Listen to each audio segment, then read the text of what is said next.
Welcome to the Creative Piano Teaching Podcast, the place where teachers from around the world meet to share innovative ideas about music education. Listen and learn as we help you motivate your students, grow your income, expand your studio, and become a more creative piano teacher. G'day everyone, and welcome back to the Creative Piano Teaching Podcast. So great to have you listening again today. I do hope you've been enjoying the first half of the year. We've covered an amazing amount of content and different ideas and topics, and I do hope they've been helpful for you in your teaching. You're listening to episode number 98, and if you're one of my Inner Circle piano teaching community members, a special welcome to you.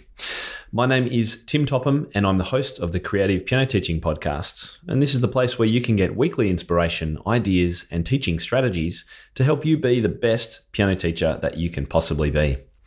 Today's show notes and a video recording and full transcript are available at timtopham.com/episode 98. The Creative Piano Teaching Podcast is proudly supported by the Inner Circle, your one-stop online shop for piano teaching inspiration, training, lesson plans, business advice, and support. The Inner Circle is the place to get your piano teaching questions answered and to hang out with other teachers and music education experts from around the world. From Norway to New Zealand and India to Idaho, we'll help you build the studio of your dreams. You can get access to top-rated video courses, including Piano Flicks, How to Teach Pop Piano, Notebook Beginners, Piano Studio Marketing, Teaching the 12-Bar Blues and Jazz Improv, and courses currently in production, including Group Teaching 101, How to Convert from Independent or Individual to Group Teaching, 4-Chord Composing, and Grooving with GarageBand, and a heap more. The Inner Circle is a thriving community of dedicated, passionate teachers who are committed to giving their students the very best opportunities possible and sharing all their wins with the community along the way. Find out how you can become a part of the Inner Circle today at timtopham.com/community and take $100 off an annual membership right now with code PIANOPODCAST. So today's podcast is a little bit different. It's in fact a sneak peek inside one of our monthly member masterminds. So what are these and how do they work? Well, each month as a community, we get together online for a group chat, and this is only available to members of the Inner Circle. So you might be wondering, what on earth is this all about? Well, a mastermind is just really a roundtable conversation with a group of people who are able to ask questions, say, a few of their struggles or things they want help with, and get feedback from the rest of the group in a really supportive, open, caring kind of environment. The ones we do for the Inner Circle, because the community is scattered all across the globe in different time zones, we run it a little bit like a webinar. So it's a virtual roundtable, I guess you'd say. So it looks a little bit like a webinar where you can just join in and watch and chat just like you would do with any of my other webinars. But the great advantage to the masterminds is that you can actually come into the live room with me and whoever else wants to join in. So on any one of our masterminds, we might have between, 4 and 10 people live in the room, and then another up to 30 members or so in the chat. So we don't actually see those people, and they can see us, but we don't see them. And they're just able to chat, to ask questions, and I'll ask their questions to the group on behalf of everyone who's watching. And if you're obviously live in the room, then you are on screen and you can actually chat with us all. It is such an awesome opportunity to get together with other people. And as I say, get to share ideas and ask questions and get help. We've now got about 15 of these all stored in the resource library, and they're about an hour long each. So if you're enjoying things like these podcasts or my webinars, then think about how cool it would be to actually be live with me when I'm asking some of these questions of guests and things like that. That's exactly what these are like. The masterminds are often based around a topic of focus on the blog and the podcast. So in June, for example, the focus of the blog and podcast was business. So for our mastermind, I decided let's do a business chat everyone can ask their business questions. And I decided to ask Daniel Patterson along from growyourmusicstudio.com, who many of you will be familiar with. He's got some great ideas about growing big studios and group teaching and things like that. So I said, hey, Daniel, come along, hang out with my members. And if you're happy to answer some questions, I know they'll really enjoy having you there. And they did, of course. In May, we had a focus on lead sheets. So I got Susan Dees, who was on the podcast again a little while ago. And it was actually an incredibly popular podcast because she's one of the few people who's actually put together some kind of curriculum around teaching kids to read lead sheets. So I said, Susan, come on. Could you come and hang out with us and my cool members in a mastermind situation? And she did, and she was incredibly helpful. And just in April, we focused on Piano Safari. As many of you will know, I'm a big fan of Piano Safari and their beginner teaching style and methods. So I invited the authors, Julie and Katie, to join us for a mastermind. So it's great because I've got a lot of contacts from the podcasts that I have been doing. I have a lot of people who I can ask to join these fantastic masterminds to not only deliver a little bit of new content, as people are often happy to do, but then just be able to be there to support and answer questions from any of the members. We've also done a few pure roundtable discussions. So without too much of an agenda or a topic, just giving any members who are there the opportunity to ask questions. And so people have talked about questions about changing to group teaching, how they should do that. And people who are already doing big group teaching or running multi-teacher studios were able to give their advice. We've had questions about whether people should hire new studio spaces or stay at home, and how to teach basic improv and what they should do when kids are struggling with this element of technique, and just about anything you could possibly want. While, it's fun to get onto a Facebook forum and type a question, there is nothing quite like being face-to-face with someone, even though it's virtual, and being able to ask some questions. So I thought what we would do today is just share with you one segment from a recent mastermind. The topic was business and marketing and growing studios. And in this conversation, you'll hear right at the beginning, we jump straight into a question from one of our members, Karen Lien, who's asking about ideas for promoting a new group teaching group teaching program that she's just started up. And she'd been working on this for a little while, and Karen she'd asked lots of questions in the forum and got lots of feedback, and had just decided to take the leap and offer this group teaching idea. And so you'll hear her asking right at the beginning about some ideas for promoting that course. And you'll hear a huge amount of discussion, some feedback, great ideas from, I think we had about 6 people live in the call at that point. So you'll get a chance to hear a number of different voices. And I'll come back to you after you've had a listen and let you know who was involved and the kinds of things that I think we could take away from it. And just to let you know too, if you'd prefer to watch, I'm actually going to include the video recording of this segment of this mastermind on the show notes page. So you can find that again at timtopham.com/episode 98. So here's the mastermind recording. Check it out. It's been incredible this year, and I've got so many new ideas, and everyone's been so encouraging. So I am very happy to announce that finally I got the courage to start really marketing my studio. And beginning next year, I will be offering a brand new group lesson for beginners. And I will be using Inner Musician program. Great, from Lindell. Yes, yeah. I'll be using that. And over the weekend, I just finally put together the flyer and ready to print thousands of them and distribute to local schools. And last Sunday, I got all the ads together to Facebook groups. Haven't really got lots of response. So I'm hoping that if any of you have advice on marketing, what channel, what format, and or when's a good time to market, that will be great. I would really appreciate that. Yeah, Christmas time, everybody's busy. Good thing to get it in their faces now, but I'd repeat your marketing again after Christmas. And how would you do it, Linda? Well, I live in a small country town.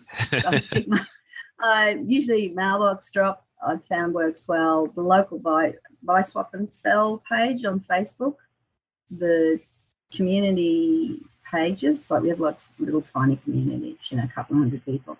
They all have community pages, so I advertise on those. And I put my thing up on the notice boards in town. We have 2 notice boards in town. So I put my flyer up on there. But the mailbox drop maybe if you're in a bigger place. And yeah, it's going to depend a lot on your local situation, I think, Karen. And I was just talking to a friend of mine who owns a couple of music schools here in Melbourne, and we were talking about Facebook advertising and online advertising versus offline, and he gets most response from letterbox drops offering a free trial. It still does. So that's perhaps a good way to go. Does anyone else have any tips for Karen? I give my current students a credit when they refer a student to me, because nice. I have pretty nice quality students and they know nice quality people. like if they tend to be organized and bring their kid on time, their friends are organized and bring their kids on time. So that gives a nice kickback to my current students. Nice. So nice work. And it's fun. It's like a commission. Yeah. Yeah. Yeah. Great idea. Might that work for you, Karen, do you think? So how does the credit work? They just get a $20 credit on their account for their next billing. I bill by semester, but if you bill by month so they just, it has to be when that person signs up for the lesson. So when I first get paid, then I just put that credit on. Not just because they turned up for their free trial. They have to enroll. Right. And it can't be like a sibling, but it could be like a cousin. Okay. As long as it's like in a different family. But that in my local piano association, they have a website where we're allowed to list our websites. Those are the 2 that I get the most students from. And I live in the suburbs. I don't know if that would help you if you knew where I lived.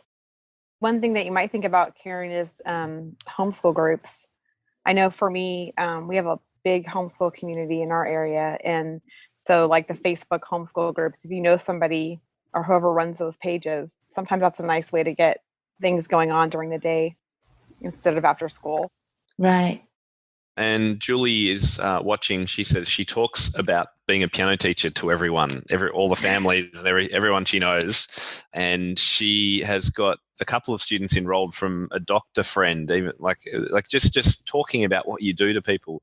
I think she's saying you never know who is interested and what can happen from a conversation. So yeah, good point, Julie. That's a very simple, low-hanging fruit, they might call that in marketing, just talking about yourself. And what about the online idea, Karen? Have you mentioned? Did you mention online groups? Yes, I posted ad on Facebook groups. Right, okay. Are Facebook groups going to be your target market, though? Which Facebook groups? I posted in local buy and sell and mostly local garage sale group. Okay. And I try to post on local moms group, playgroup group, but there are lots of restrictions. And some don't welcome that kind of posting. You could also try, if you've got existing students, is putting photos and things up. Obviously ask the parents, but take a video of some of your students, existing students, and put it up and get the parents, so the parents will share it and like it and all that sort of stuff. So it's a really good way to get their friends. Yeah, absolutely. And we were talking about just having breakfast with Paul yesterday, actually. It's down in Melbourne, which was nice. And we were talking about marketing and how we were getting videos and live testimonials from the people that were doing our live workshops around Australia this year. And that was a really simple but effective and very down-to-earth kind of form of marketing too, that whole testimonial idea. So, yeah, there's lots of great opportunities there, and I think if it's like anything in business, you've got to just test and keep records of things if you possibly can.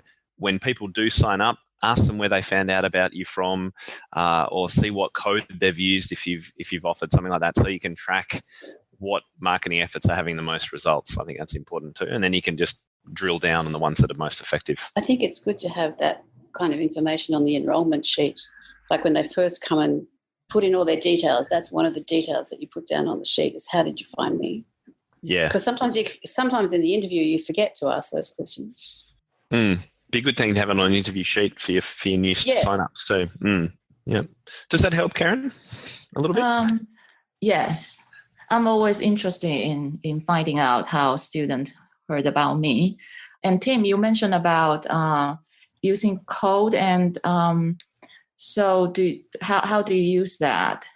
Oh, well, if you, let's say you handed out flyers, let's just take 2 streets near you. You give one set of flyers that have a code that says, I don't know, Xmas 1, Christmas 1, and the next street you give them a code that says Christmas 2, and that code, they have to enter that code to get their free lesson or something like that.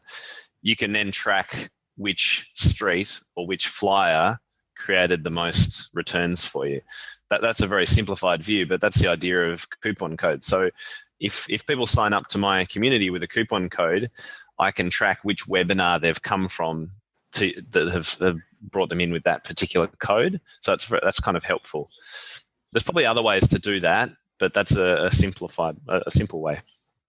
I really hoped you enjoyed that look inside one of the 15 now Inner Circle monthly mastermind recordings that we've held since the community launched. As you can tell, they're packed with information, the sharing of great ideas, and are just one of the many benefits of membership of the Inner Circle.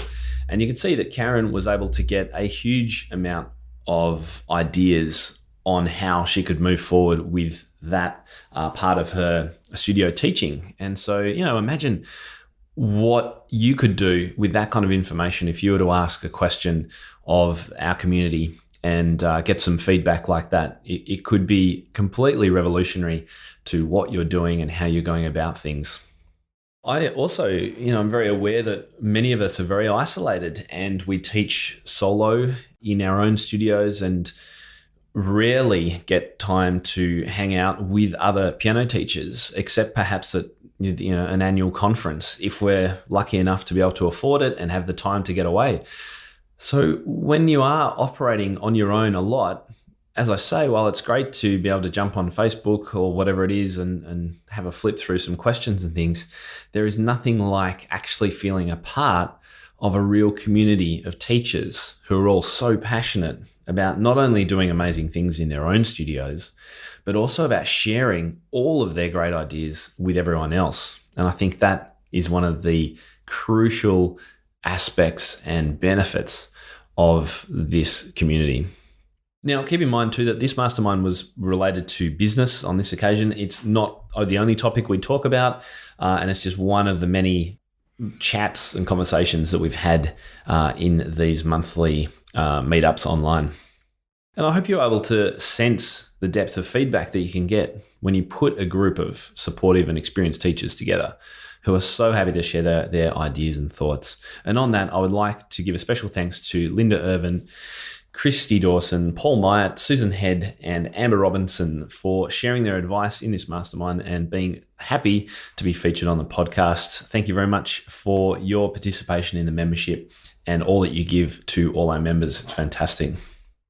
Okay, so we're wrapping it up now. I do hope, as I say, you've enjoyed that little bit of a sneak peek, something a little bit different on the podcast. Next week, we welcome the wonderful Pamela Wedgwood to kick off August's theme of composing.